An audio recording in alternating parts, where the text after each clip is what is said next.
Hey guys, welcome to the Liberal Hive Mind, a channel solely focused on exposing the abundant hypocrisy of the left. Guess what? It's another day, and what does that mean? It means there's another Trump conspiracy theory, another scandal that's gonna end the Trump administration. Holy frickin' moly, how many times do we gotta do this over and over and over again? You probably can sense in the tone of my voice that it's a complete nothing burger. The Democrats have absolutely nothing. They're yet again grasping at straws so hard that honestly, it's kind of embarrassing at this point. We've seen some real pathetic attempts to take down Donald Trump before, but this is next level desperation. This is their latest smoking gun. The biggest evidence that Trump is somehow controlling the Supreme Court. Oh, he's the puppet master. He got his 3 scoops and now he's all got him doing his bidding. And the proof? Is it a secret phone call between him and the justices? Is it a cultist meeting that they had, where they all participated in some sort of weird ritual, and then swearing their absolute allegiance to the MAGA empire? No, it's a 15-second video where Donald Trump says, "Thanks, I won't forget it." Donald Trump said thank you, and apparently that's the biggest scandal of the month. I'm yawning so hard my jaw hurts. Let me show you guys exactly what's going on. Let's get into the latest Democrat bombshell, or rather the latest Democrat conspiracy theory. We've got some stuff to get into, so let's roll the tape. Alright folks, so yeah, this is pretty much the hot mic moment that so many leftoids are running with as this big story. Thank you very much. Appreciate it. Howard, thank you again. Thank you again. Won't forget. So good. Yeah, it's good. So, thank you again. Thank you again. Won't forget.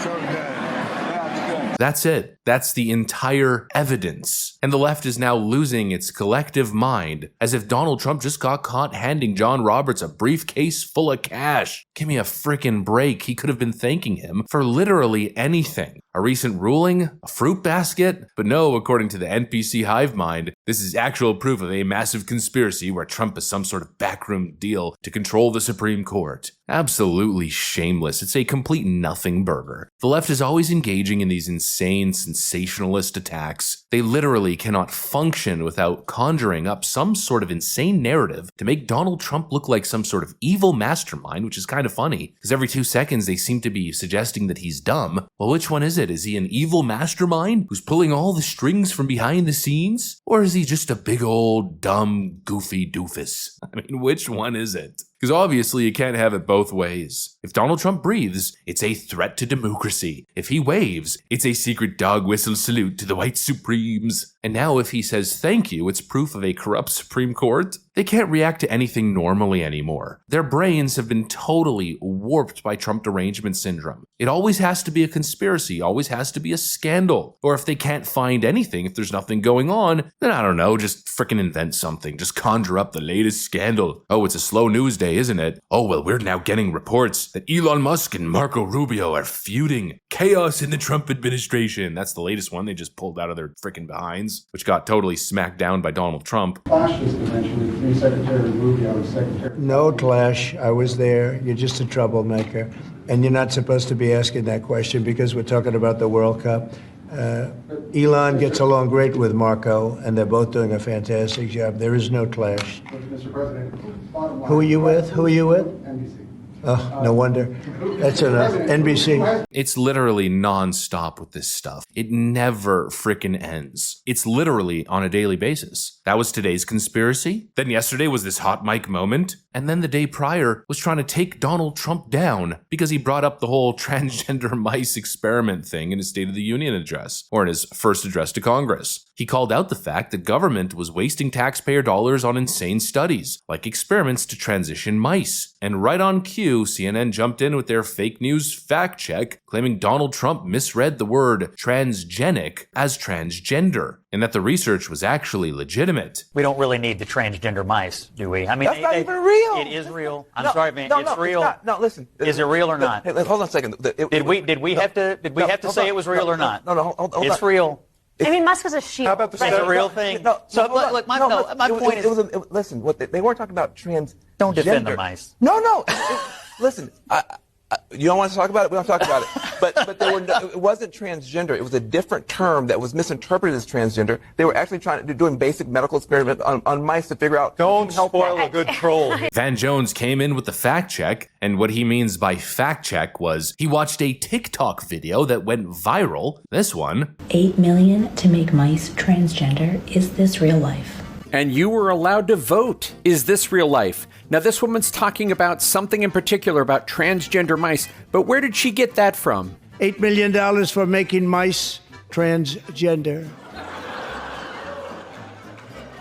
This is real. All right, so this was another one of those, if Trump said it, it has to be true moments. But Trump actually misspoke here big time. Because what Trump should have said is scientists were making mice transgenic, not transgender. And as you can see here, transgenic mouse technology has revolutionized virtually all fields of biology and provided new genetic approaches to model many human diseases in a whole animal context. So as you can see here in the transgenic mouse model, scientists add human cells to mice so that when they introduce diseases and study them, these mice and their tissue react more like human tissue. And that's how we end up at a University of Cincinnati website where they're talking about their $8 million study to continue gene-environment interaction research. So yeah, Dunny, instead of stopping research where you say it was transgender mice, you actually stopped research that might help us figure out how diseases affect the human body. And then immediately said, ooh, well, there's the debunking. Donald Trump once again tells another lie. But it turns out that Donald Trump was right.